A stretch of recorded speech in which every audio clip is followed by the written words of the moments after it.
Welcome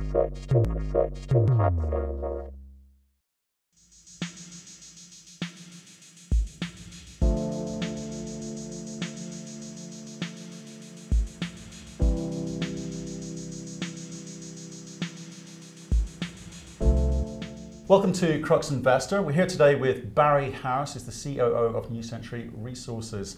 Hello, Barry. Hi, how's it going, Matt? Good, thank you. You were just over from a world trip. Where have you been? Yes, just come across from, spent some time in Toronto and New York, basically educating the market on how we're going and how everything's tracking. Fantastic. I thought we'd kick off and ask you to tell us a little bit more about you. It's the first time we've met you, so what do you do at New Century Resources? Yeah, Matt, my name is obviously Barry Harris, COO. Before that I was the SSE on site, so Site Senior Executive, and effectively in charge of all the operations, so everything on the mine site and up at the port facility in Karumba. And so what have you been specifically brought on board to do? What have you been charged with delivering? So specifically I was brought on board to help with the transition of the assets across from MMG to New Century Resources, and then to spearhead from an operating point of view taking the operations from care and maintenance, restart feasibility study side of things, through the drill out of the tailings dam, the construction side of works, refurbishment, on into operations, and now it's managing everything through the commissioning ramp-up phase and then on into the expansion. So how big is that team? How big is the team now? Started off with, we had 6 people on each panel on site, and now we've got a total workforce, including contractors, of 245 people. Wow, so all local presumably? All over Australia, but the vast majority of them are based in the Cairns region and up around the mine site. So, yeah. Right, fantastic. Actually, where I was born. Funny enough, yes. Fair enough. And so tell us a bit about the relevant experience that you had, specific to what you've been charged with doing before you joined New Century Resources. Sure. So I suppose the most recent experience I had prior to joining New Century Resources was with MMG themselves. I was in charge of their tech services for all of their Australian operations. So because I was looking after various different mines for MMG, I had quite a good network inside the company, not only from their operations standpoint, but also back into their head office. So that experience really helped with the transition of information across from MMG to the New Century Resources team, because instead of having a single point of focus from which to gather information, having to go up through the mergers and acquisitions team, if we had a question about geology or about anything like that, I could actually pick up the phone and talk to someone that I had a previous working relationship with to get that information. And prior to that, I'd spent my entire career in mine operations. So being a mining engineer by trade, had pretty much worked in all facets of working in and managing mining operations. And all in Australia? No, so Australia, Papua New Guinea, and a brief amount of time over in Ghana as well. So all the interesting parts of the world, I suppose. Ghana's a lovely place. Yes, yes. And the other part of it as well is being a junior mining company, that experience and also the qualifications that I had helped with wearing the multiple different hats of being the mine manager, site senior executive, and all the rest of it, until we actually built up the capability and the experience and everything else in our team itself to deliver it. So well, let's talk about your team. You know, I'd love to understand a little bit more about who's there, who does what, who's fully engaged, who's advisory. You can sort of run through that. Yeah, so we've been very lucky in the fact that it's not very often in your mining career that you get to start a company effectively from scratch. And we've been very lucky to be able to attract a hugely skilled group of individuals that have come together to form pretty much a high performance team. People that also share our same values and the ethos of how we want to run a company, which is doing it a little bit leaner and smarter than the vast majority of your larger companies do. And the other part of it as well with that team is a lot of all the people that came on early were given the opportunity to invest in the earlier cap raises. So a large portion of our team, all the way from the board and management through down to the guys on the actual mine sites, are stockholders themselves as well. Well, just a couple of questions before we get into the team in that case. Yes. Is one, are the team on some kind of hold period, or can they sell out anytime they want? No, so the team on site and everything else like that, there's no escrow period or hold period or anything like that. They can sell out at any time. Right.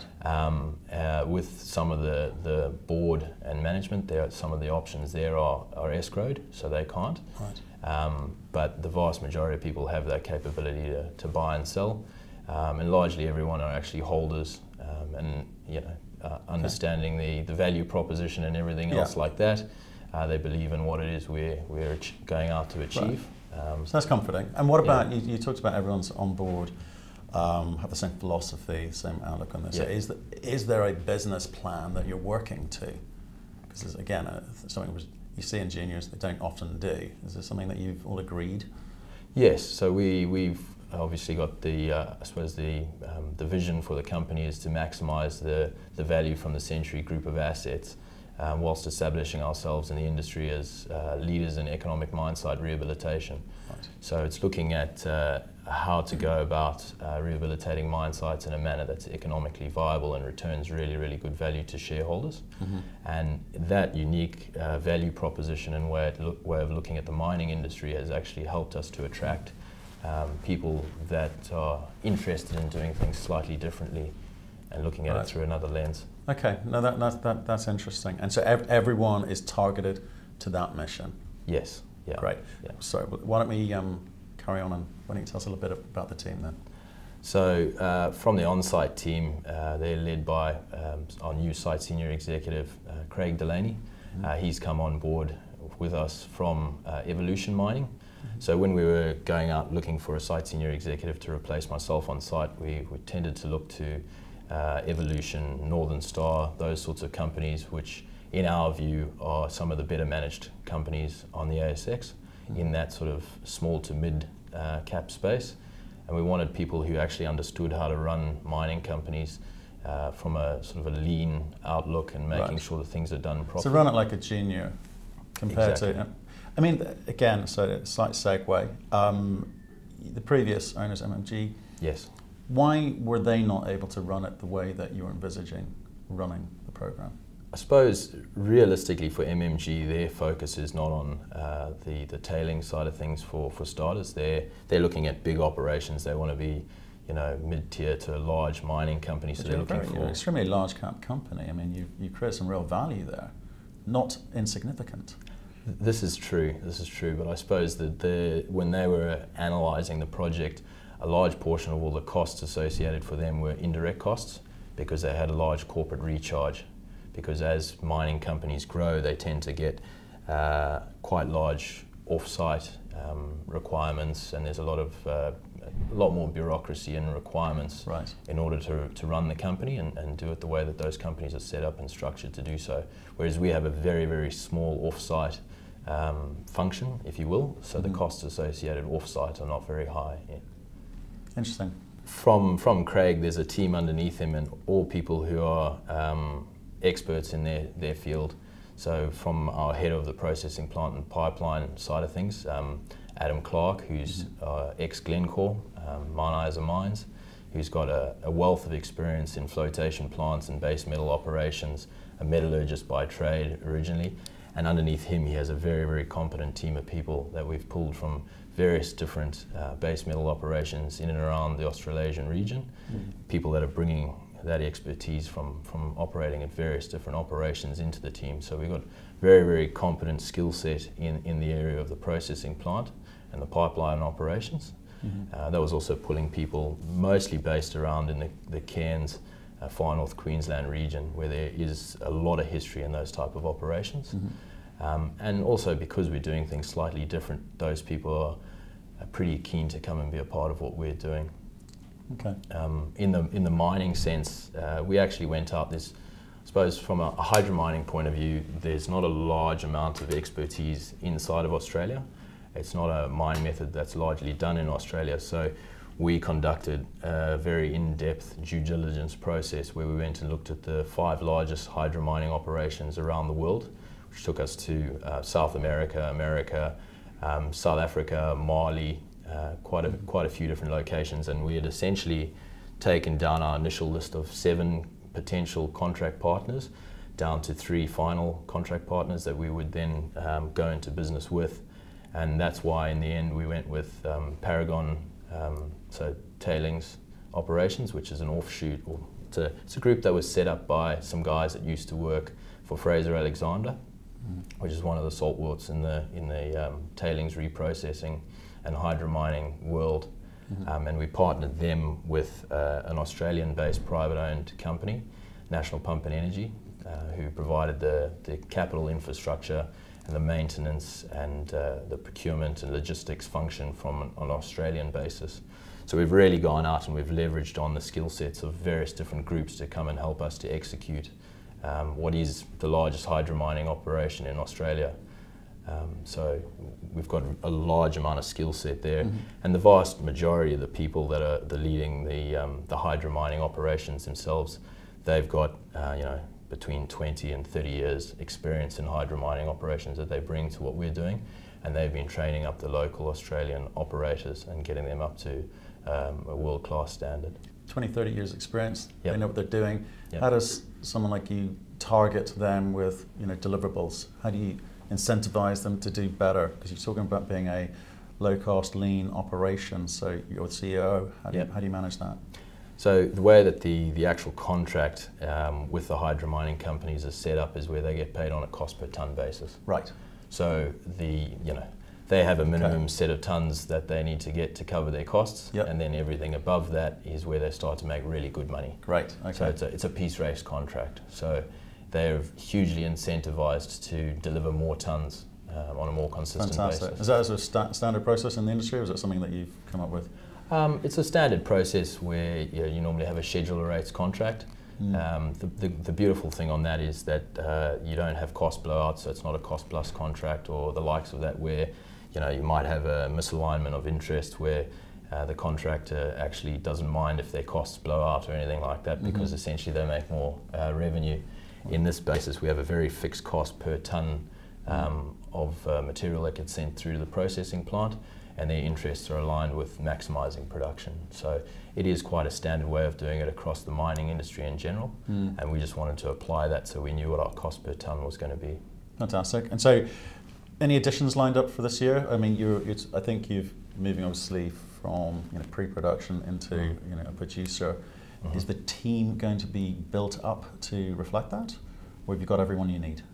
So the team will be built upon from a projects and an expansion side of things. Right. So we're very close to and nearing our phase 1 ramp up, which we call the phase 1 ramp up, 8 million tonnes per annum throughput, and the recovery metrics that we're chasing up to 61% recovery overall. Right. Where are you now?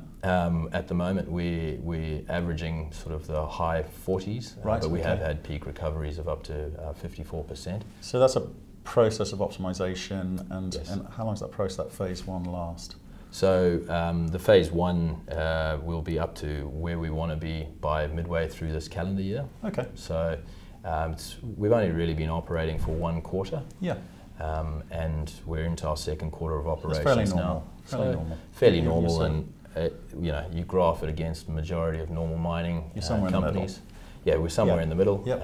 As far as the recovery side of things, the industry standard that normally gets looked at is a McNulty curve, and we're well and truly beating the normal on that as far as getting your recoveries up to where they should be. So tracking along really, really well. But we're in the process now of developing our projects team out for the expansion or phase 2 operations, which is to take us through to 15 million tonnes per annum of tailings throughput.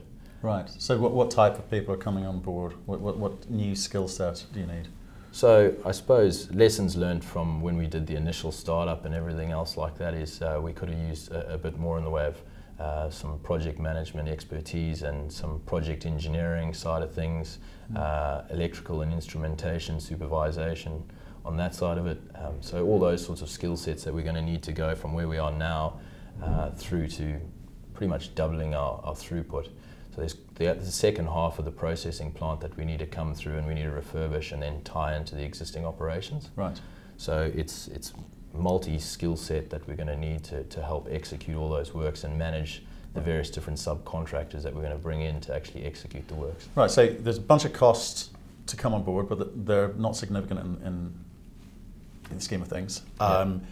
You're a lowest quartile producer by some way. It's very, very low cost. That's your business model.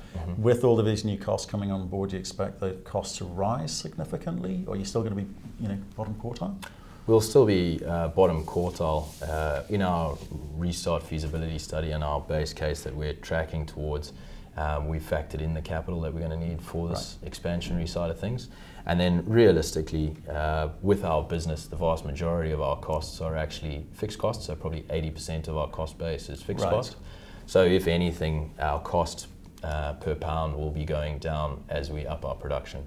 So you have the capital costs to get to that point, and then beyond that, we're effectively slipping further down into the lower cost quartile section where you want to be, as a result of more production to spread those costs over. Is that the target? Yes, Fantastic. Pretty much. As low as we can be. Okay, so looking back at 2018, give me your report card for that. How did you do? Well, I suppose it's pretty key to keep in mind that the start of 2018, we had a very small group of guys, or team should I say, and we had a feasibility study. By the back end of 2018, we had produced and sold 32,000 tons of zinc concentrate. So there's not very many mining operations that go from study to producing on a fairly significant scale, considering being a restart and a ramp-up side of things in that shorter time frame. So we managed to do the refurbishment and start operations and start the ramp-up and everything else like that on time, on budget, and we hit all our key metrics that we had actually set for the team over that time period, and managed to start to produce saleable concentrate, which has subsequently been shipped into Europe, China, Hobart. So 2018 for us was a momentous year, and we managed to tick all the boxes and kick all the goals that we had set for ourselves. So from feasibility through to cash flow in 12 months? Yes. Pretty good. You're happy? Yes. Would you have done anything differently? We definitely haven't done everything perfectly. You never really can on these sorts of things. It's mining. It's mining in general, yes. So there's a lot of things that there are lessons learnt that we will then be applying to the phase 2 side of the ramp up and the refurbishment and everything else like that. But considering the aggressive timeframes that we set ourselves and how we did manage to achieve on that, we're pretty happy that we executed that to pretty much the best of our abilities at the time. And when you say, would we do anything differently, that's why we're actually building out the projects team that we have on site to manage the expansionary side of things. So we've taken those lessons learnt of a bit more in the way of oversight and a bit more in the way of project engineering skills and the electrical and instrumentation skill sets, and having that in the in-house team to help manage that step up in tailings. That then leads on to this year. Yes. Obviously we're coming towards the end of Q1, but what does this year look like for you in terms of catalyst moment, major deliverables? This first quarter, so Q1 calendar year, we're projected to be our first positive cash flow quarter. Great. Which, considering we've only been operating for a quarter, so to be positive cash flow in your second quarter of operations. Unusual? Yes, very, very unusual in the mining industry, and something that we're aiming towards. The other part of it is back end of Q1 calendar year now, one of the key things we're aiming towards is our phase 1 ramp up in tailings throughput, so that's the 8 million tonnes per annum throughput. So we're aiming to be at that. The next part of that is we're currently with a team of people on site and off site working on our pre-feasibility study, which is investigating the option of a blend feed arrangement. So we do actually have significant mineralisation on the mine site outside of the tailings deposit. We have about 10 million tonnes of relatively good grade material of in situ resources. So a study is ongoing in that at the moment to look at an option of, rather than stepping to 15 million tonnes per annum of tailings throughput, we look at a blend where you would go with, say, 10 million tonnes per annum of tailings and 2 million tonnes per annum of in situ resources. Right. So one of the key things that we're aiming to do is to assess that so that we can understand if that makes more sense then stepping to the 15 million by the end of the year, which right, is our base case. And the game there is obviously to make more money. That's Yes. the name of the game. Yes. Shareholders want to hear that. Yes. So tell us a bit about the ore body and the tailings there, which lead you to believe that might be worth investigating. So I suppose the tailings deposit is the 77 million tonnes at the 3%. Yeah. So it's a very, very large ore body, very well known. It is the 14th largest known zinc deposit in the world, so it's a substantial deposit in and of itself. But the mine life of 6.3 years, if we ramp up to 15 million tonnes per annum of tailings, is something that we want to extend. Every mining company wants to extend mine life, but you don't want to do it at too much of a financial cost. So we already have 3 deposits, 2 open pits and an underground operation that are potentially viable. We're going through the process of going through feasibility studies to look at what it looks like bringing those into the production profile, which would then give us close to, if not above, a 10-year mine life. And the whole aim of the study and what we're looking at doing is making sure that our overall metal profile remains the same, which is looking for 250,000 zinc metal equivalent units per annum, which, yes, in situ resources will always be more expensive than a tailings reprocessing side of things, just because you have the upfront mining costs and then the grinding costs as well that you don't have with a tailings reprocessing play. But with that, the 10-year mine life, it is overall a higher free cash flow production over those 10 years as well. And it also gives you a lot longer to look at your exploration side of things to then, again, find more resources to extend the mine life even further. So come back, what grade did you say? What you mentioned, the grade for the tailings deposit? That's 3%. 3%, okay. Yes. And so just to kind of help people understand the type of business you are, you're a volume processor. That's what you are. So it's 3%. Where would you say that was in terms of high, low? It's relatively low, I suppose, because that's the residual mineralisation that was left after the first time that they processed it. And we're reprocessing that. So, but as a volume player, that's not an issue for you. It's about putting through lots and lots of exactly. So volume. It's putting through a decent amount of that in the way of tonnage, and unlocking as much of that residual value as possible. And I'm looking at 270% IRR, so the model seems to be working. Yes. Right. Yes. Okay. Well, I mean, realistically, what we are is we're leveraging the sunk cost in the infrastructure that is there. Of course. Because, I mean, the original cost that was to the companies back in the late 1990s was about $2 billion. Yeah. A replacement cost of all the assets and everything else between the mine site, processing plant, pipeline, port facility, transshipment vessel, everything that we ended up getting as part of the deal would be many multiples of, a couple of multiples of the Is that necessarily reflected on your balance sheet? The value of that reflected on your balance sheet? No, it's not. It's not. Okay, interesting. And what about any remediation costs? I mean, you want to extend those sorts of moments out as far as you can. That's another reason, I guess, for extending the mine life. Yes, it is.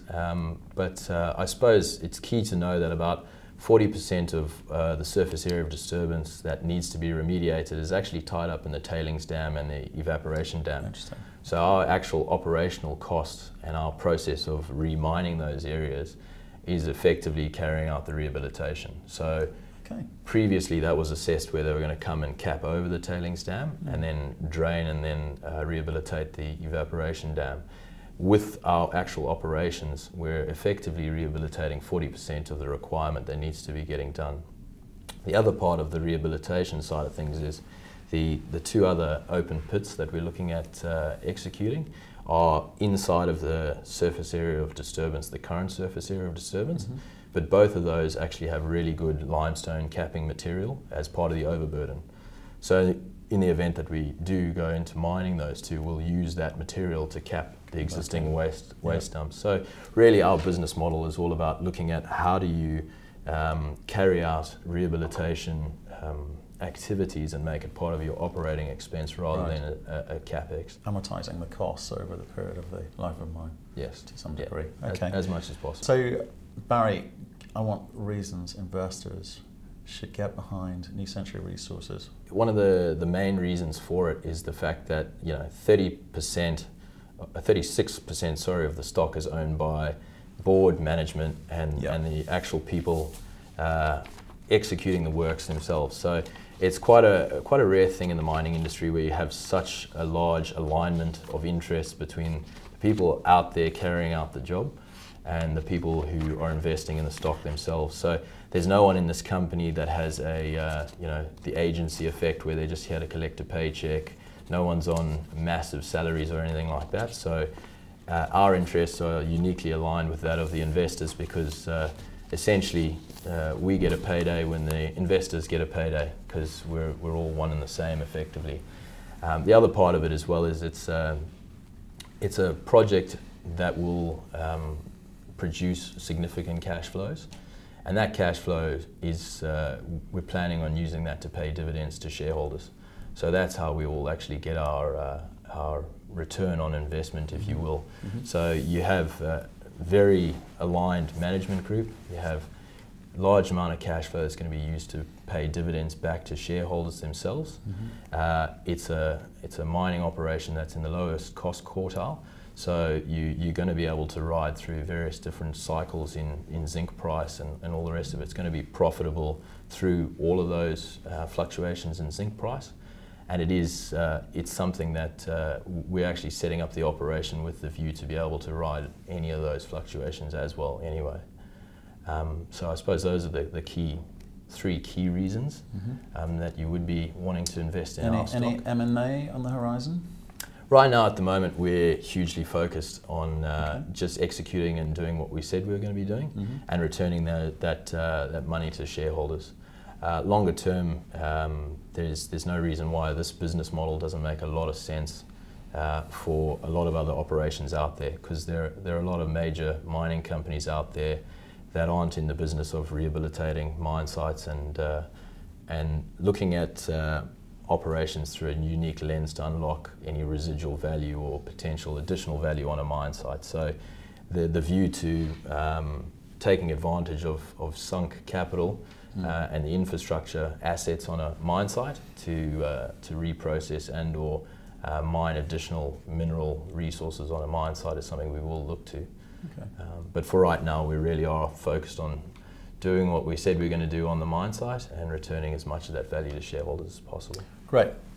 Thanks for that. I just want to talk to you about the zinc market. Yes. I mean, if you're investing in zinc, you've got to believe in the zinc, where the zinc market is going. Mm-hmm.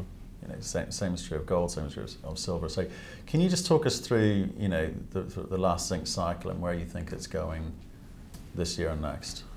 Well, I suppose where we are now is we're at historical last 10-year high zinc prices, but that's for a number of very specific reasons. You've had quite a large amount of the bigger mine sites in the way of supply shut off in the last few years, of which actually Century was one of them, and then there was Lachine and a few other mine sites that have turned off over the last couple of years. And demand has been on average about growth of about 2%. So there you're looking at about 290,000 tonnes worth of zinc metal units in increase in demand per annum. So that's a very significant mine that needs to come on to replace that, or group of mines to actually replace that increasing demand. And that's just not really happening at the moment. So you're looking at the LME stockpiles in refined zinc that's been dropping off as well. So for all those reasons, it looks that the next few years there will actually be a very good zinc price environment. Right. Okay. And where you're obviously cash flowing, which is great. Yep. You're selling to where? You mentioned China. So we've sold into China already. Is that where most of the demand for zinc is going to be, or is it global? I think it's a global demand. We have offtakes with quite a few of the major trading houses, and they'll sell that internationally to wherever the demand is. And I suppose it's good to note and keep in mind that Century, when it was operating on in situ resources, used to produce 1 million tonnes per annum of concentrate, and with that amount of concentrate, it was sold to all smelters all over the world. And so Smelters all over the world are very, very familiar with the Century Zinc concentrate, of which ours is pretty much the same makeup as what they made previously. And no smelter takes only one type of concentrate or one specific concentrate. They take a blend of different concentrates, and that makes up the mix that then goes on into the smelters. So pretty much most zinc smelters are familiar with and understand the Century Zinc concentrate and are looking to get more of it. Okay, it's interesting. And obviously you're looking to ramp up your production. Yes. You've got storage facilities. Have you got enough? Yes. You have. Yeah. So and will you be trading on spot, or are you getting contract? How does that work? So currently we've got offtake agreements for 80% of our production. So being contract? Yes, but it's an offtake contract which is based on spot prices. Oh, okay. So it's just basically that we have buyers for the concentrate that we're producing, and we're in the process of discussing potentially getting an offtake contract for the remaining 20% of our production. Interesting. But again, that follows spot price, so you do have that exposure to where the price goes, up or down. To talk to your other points about storage capacity, we do have a storage shed which has the capacity for 80,000 tonnes of zinc concentrate. So it's quite a substantial shed, 250 metres long.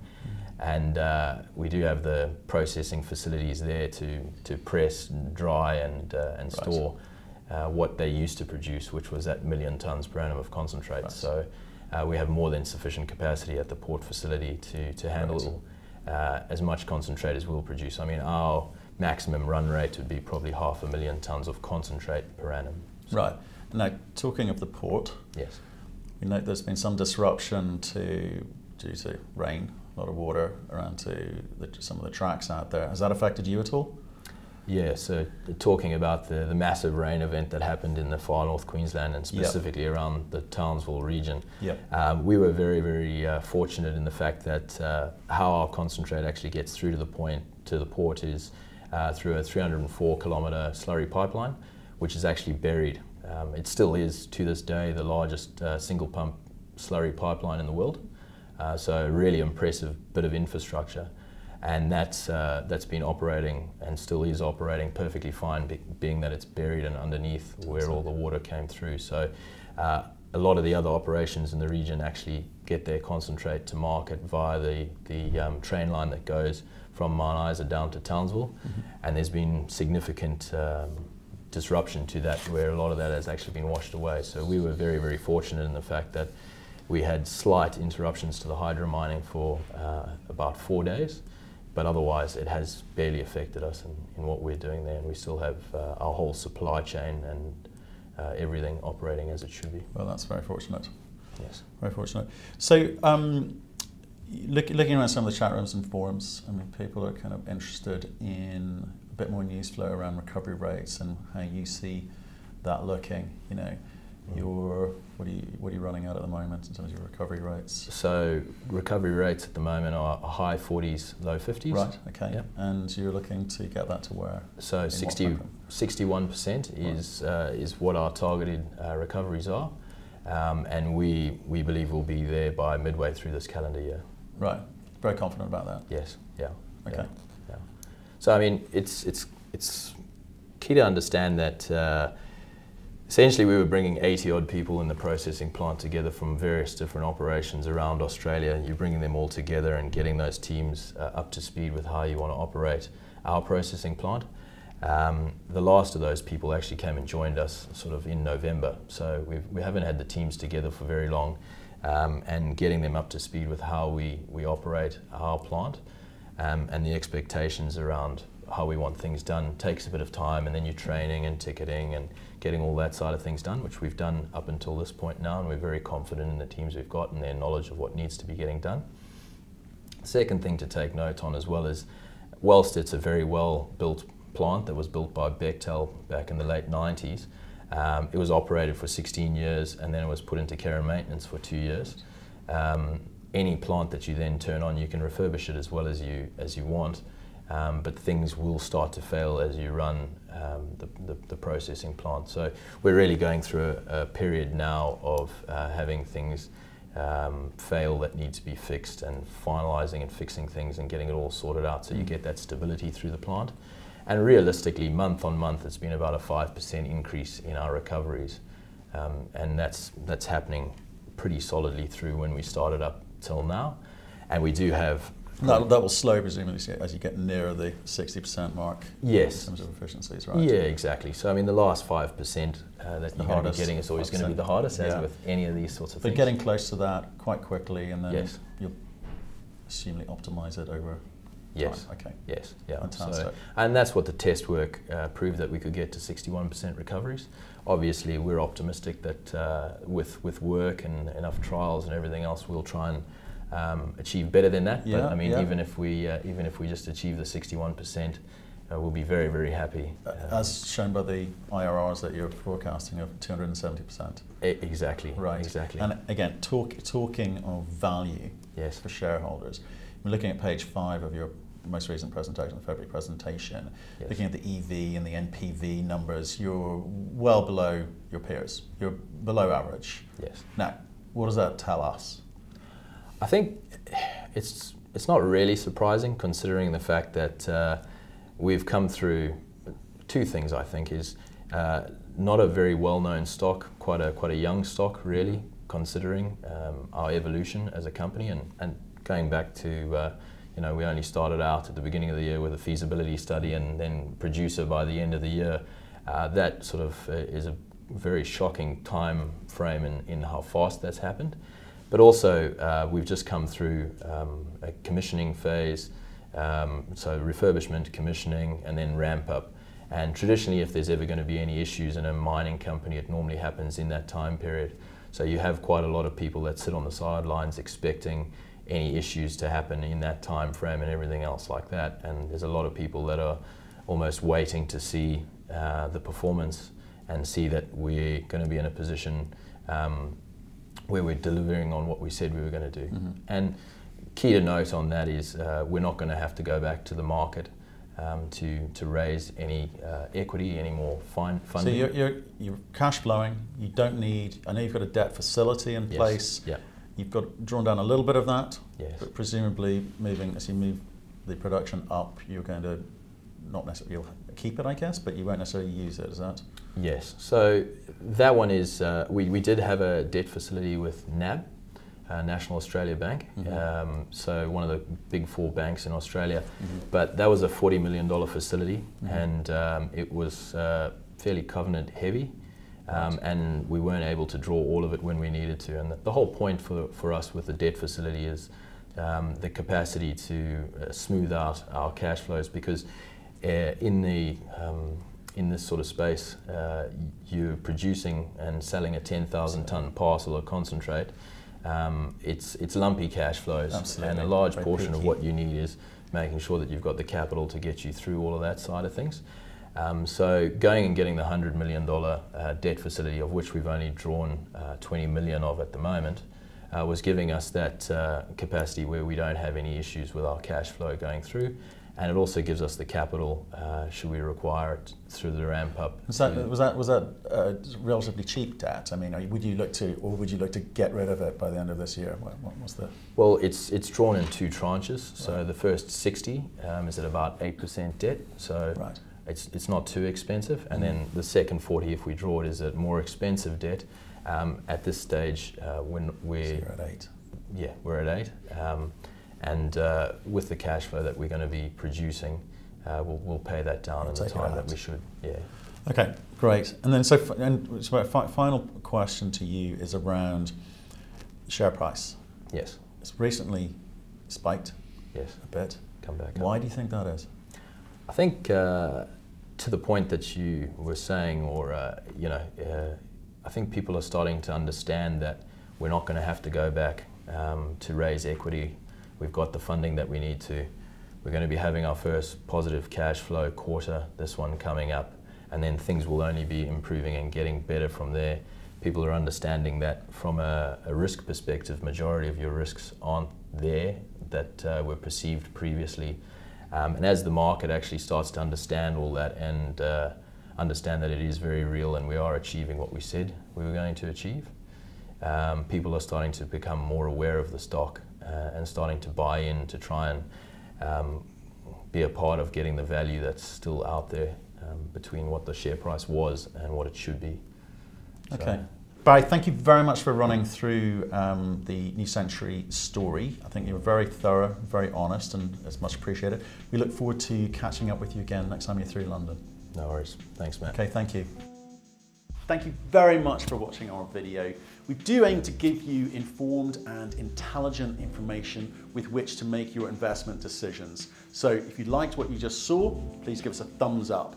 And if you want to see more insightful, in-depth, honest and unbiased interviews, then please click the subscribe button. So thanks again for watching, and we look forward to seeing you again soon.